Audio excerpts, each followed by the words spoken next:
വരുന്നവരെ അവൾ രക്ഷപ്പെടരുത്. ആഹാരം എന്തെങ്കിലും കൊടുത്തേക്ക്. അവൾ ചാവാൻ പാടില്ല. പരമു എന്നാൽ എന്ത് ചെയ്യണം സാർ? കൊല്ലരുത്, രക്ഷപ്പെടുകയരുത്. മനസ്സിലായോ? ശരി, ഓക്കെ സാർ. ഓക്കെ.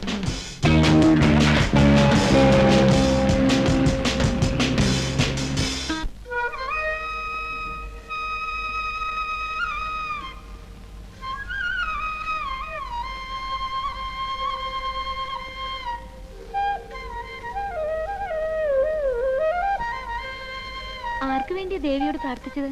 പറയൂ. നമുക്ക് വേണ്ടിയാ? അത് വേറെ പാർട്ടിക്ക് വേണ്ടിയാ. അതേത് പാർട്ടിയാ? ഈ പാർട്ടിക്ക്. കാറിന് വേണ്ടിയോ? 1 ലിറ്റർ പെട്രോൾ ഒഴിച്ചാൽ 100 കിലോമീറ്റർ ഓടണേ, എഞ്ചിൻ പണിയൊന്നും വരുത്തരുതേ, കാശ് കടം പറയുന്ന ദരിദ്രവാസികളൊന്നും വന്ന് കയറരുതേ എന്നെല്ലാം പ്രാർത്ഥിച്ചിട്ടുണ്ട്. ഇതിലറിയണം ദേവി ഇടമെടുക്കും. പാവം ദേവി ഇനി ഓട്ടോമൊബൈൽ മെക്കാനിസം കൂടെ പഠിക്കേണ്ടി വരുന്ന തോന്നുന്നേ. നല്ലത് വരുത്തണേന്ന് പ്രാർത്ഥിച്ചൂടെ? അത് തന്നെയല്ലേ പ്രാർത്ഥിച്ചത്. 1 ലിറ്റർ കൊണ്ട് 100 കിലോമീറ്റർ ഓടിയാൽ നമ്മളെ നല്ല കാലമല്ലേ കുഞ്ഞേ? അല്ലേ? നമ്മൾ ദേവിയോട് ഓരോന്ന് ചോദിച്ചാൽ മാത്രം പോരാ, അത് നടത്തി തരാനുള്ള മാർഗം കൂടെ പറഞ്ഞു കൊടുക്കണം.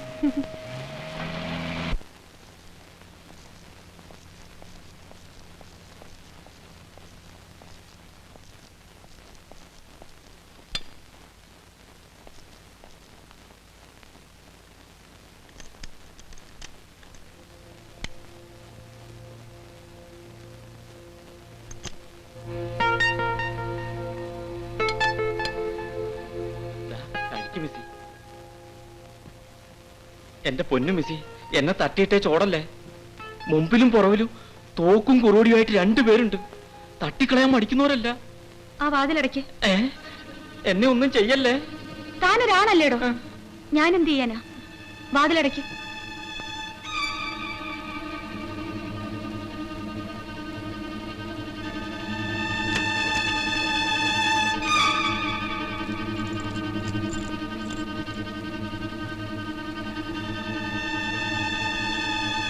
ഇതിനെല്ലാം കൂടി എന്ത് വില വരുമെന്നറിയാമോ?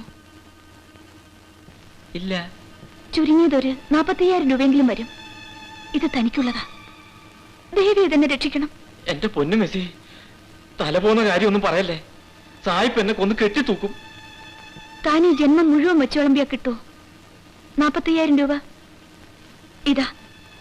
എവിടെയെങ്കിലും പോയി സുഖമായി ജീവിക്കൂ.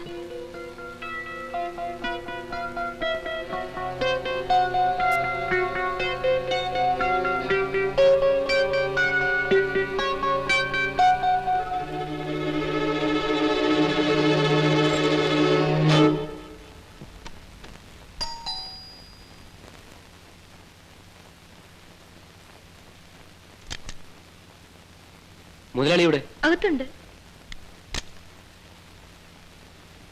എന്താടാ? ഒളിച്ചോടി പോയ ഭൈമി വന്നിട്ടുണ്ടെന്ന്. എവിടെ? അവളുടെ വീട്ടിൽ. എന്തോ അസുഖം കൊണ്ടാ വന്നിരിക്കുന്നത്. ബോധം കെട്ട് കിടക്കുക. നിന്നോട് ആരാ പറഞ്ഞത്? ഞാൻ അവളുടെ വീട്ടിൽ നിന്നാ വരുന്നത്. മുതലാളിയോട് അങ്ങോട്ട് ചെല്ലാൻ പറഞ്ഞു. നീ വെക്കോ, ഞാനങ്ങ് വന്നേക്കാം. വേണ്ട വേണ്ട, എണീക്കണ്ട, കിടന്നോളൂ. ഇപ്പൊ എങ്ങനെയുണ്ട്? കുറവുണ്ട്. ഞങ്ങളെല്ലാം അങ്ങ് പേടിപ്പിച്ചു കളഞ്ഞല്ലോ. അതെ അതെ, ഞാൻ വന്ന് കാണുമ്പോൾ ആകെ വല്ലാത്തൊരു നിലയിലായിരുന്നു. എല്ലാരും ഒന്ന് വെളിയിലേക്ക് ഇറങ്ങണം. എനിക്ക് ജോണിയോട് അല്പം സംസാരിക്കാനുണ്ട്. തന്നോടും കൂടിയാ പറഞ്ഞത്. ആ കഥ കടച്ചേക്കൂ.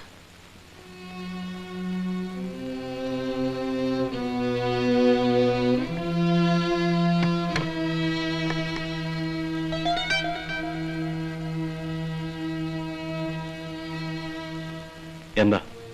പരമൂണ്ണം വന്നിരുന്നോ? വല്ലതും ഏൽപ്പിച്ചോ? ഞാൻ ആരോടും പറഞ്ഞിട്ടില്ല. ഭൈമിയും പറയണ്ട. പരമു വന്നിരുന്നു. 1 കോടി രൂപ എന്നെ ഏൽപ്പിച്ചു. എന്റെ പരദേവതേ, ഞാനെല്ലാം അറിഞ്ഞു. ഭൈമി എങ്ങനെ രക്ഷപ്പെട്ടു പോന്നു? ഞാന് വേണ്ട, എല്ലാം വിശദമായി പിന്നെ പറയാം. സായിപ്പിനി ഇങ്ങോട്ട് വരാനൊന്നും പോകുന്നില്ല. അഥവാ വന്നാലും ഞാൻ നോക്കിക്കോളാം. പരമുവിന്റെ കാര്യമാണല്ലോ ഒരു പിടിയും കിട്ടാത്തത്. ഭൈമി അറിഞ്ഞോ? ഉണ്ണിത്താന്റെ മകൾ ഗീതയും കൊണ്ടാവും കടന്നു കളഞ്ഞത്. എവിടെ ചെന്നാലും അവന് ഗതി കിട്ടില്ല. തെണ്ടി. ഇനി രൂപയുടെ വീതം ചോദിക്കാൻ വരുമോ? ആര് കൊടുക്കാൻ? അത് മുഴുവൻ നമുക്ക് സമമായി ഭാഗിക്കാം. ഭാഗ്യത്തിന് എന്റെ തന്നതിനെ കുറിച്ച് സാഹിബിന് യാതൊരു അറിവുമില്ല. ഞാൻ പോയിട്ട് വരാം.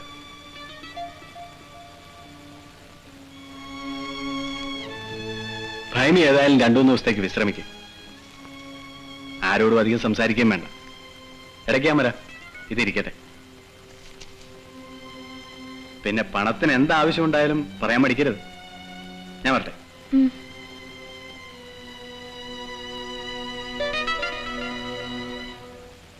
ഭൈമിയുടെ മുമ്പിൽ ഞാൻ വലിയൊരു കടക്കാരനാണ്. 50 ലക്ഷം രൂപയുടെ കടക്കാരൻ.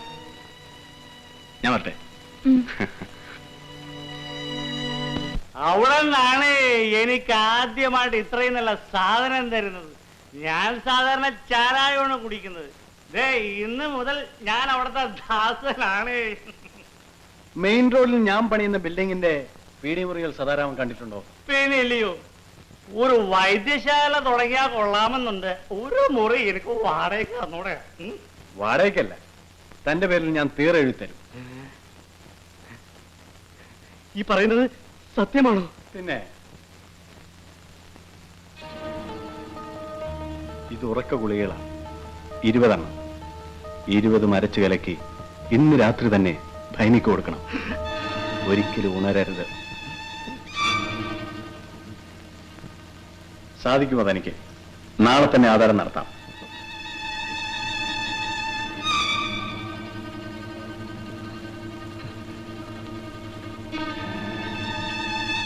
അവിടുത്തെ ഉറക്കുകളുടെ ബലസിദ്ധി എനിക്ക് നിശ്ചയമില്ല.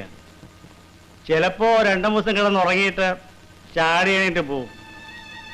പക്ഷേങ്കിൽ കട്ടായമായി ഫലം ചെയ്യുന്ന ഒരു മരുന്ന് എൻ്റെ വീട്ടിലിരിപ്പുണ്ട്. അതിൽ ഇച്ചിരി അങ്ങോട്ട് കൊടുത്താൽ ഒരാന പോലും ചരിഞ്ഞു പോകും. അതൊക്കെ സദാരാമന്റെ ഇഷ്ടം. നാളെ നേരം വെളുക്കുമ്പോൾ ഭൈമിക്ക് ജീവൻ ഉണ്ടാകരുത്. കേസും പൊല്ലാപ്പൊന്നും ഇല്ലാതെ ഞാൻ നോക്കിക്കോളാം. ബ്രഹ്മാവയാണോ ആയത്തിന് പഞ്ഞം? എങ്കിൽ സമയം കളയണ്ട. വീട്ടിൽ ചെന്ന് മരുന്ന് എടുത്തുകൊണ്ട് നേരെ അങ്ങോട്ട് വയ്ക്കും. രാത്രി ഞാൻ അവിടെ എത്തിക്കോ.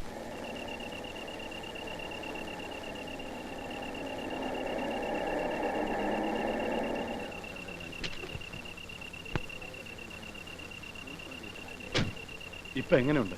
അസുഖം പിന്നെയും കൂടി. അവൾ അകത്ത് ഉരുണ്ട് പറയുകയാണ്. വൈദ്യർ വന്നില്ലേ? വന്നു, അകത്തുണ്ട്. എന്തൊരു കാലക്കേടാണ്. ആ വൈദ്യരെ ഇങ്ങോട്ട് വിളിക്കും.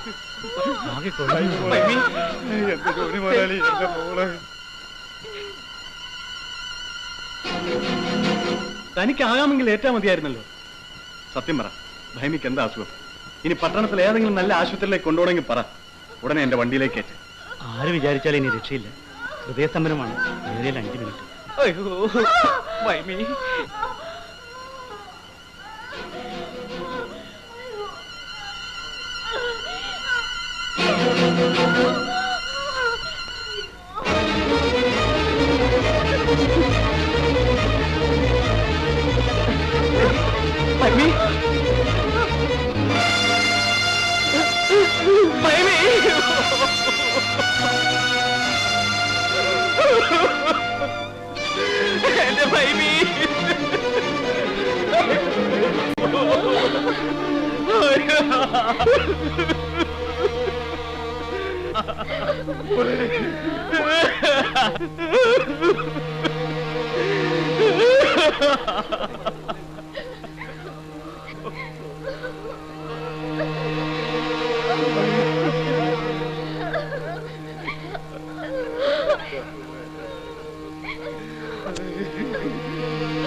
ജോണി മുതലാളി എന്റെ പുറകിലുള്ളപ്പോ എനിക്ക് എന്തോ പേടി. കാരണം എന്നാ, ജോണി മുതലാളിയാണ് എന്റെ പുറകെ വരുന്നത്. ആര് പറഞ്ഞിട്ടാ ഞാൻ ഭൈമേക്ക് വന്നത്? ജോണി മുതലാളി പറഞ്ഞിട്ട്. എന്തിനാണ് മുതലാളി ഭൈമയെ കൊല്ലാൻ പറഞ്ഞത്? അത് മാത്രം മുതലാളി എന്നോട് പറഞ്ഞില്ല. പക്ഷെ സാധാരണ ഇതെല്ലാം മനസ്സിലായി. എന്ന് വെച്ച് ഞാൻ ആരോടും അങ്ങനെ പറയത്തൊന്നുമില്ല. കണ്ട അണ്ടനും അറോടിനും വേണ്ടി ഒരു ക്രൂരകൃത്യവും ഈ സാധാരണ ചെയ്യില്ല. പക്ഷെ മുതലാളിക്ക് വേണ്ടി എന്തും ചെയ്യും. എന്റെ മുതലാളിക്ക് വേണ്ടി ഞാൻ എത്ര നാൾ വേണമെങ്കിലും മദ്രാസിൽ ഒളിച്ച് താമസിക്കും. തിരിച്ചു വന്നിട്ട് വേണം എനിക്ക് എന്റെ സുഭദ്രയെ കല്യാണം കഴിക്കാൻ.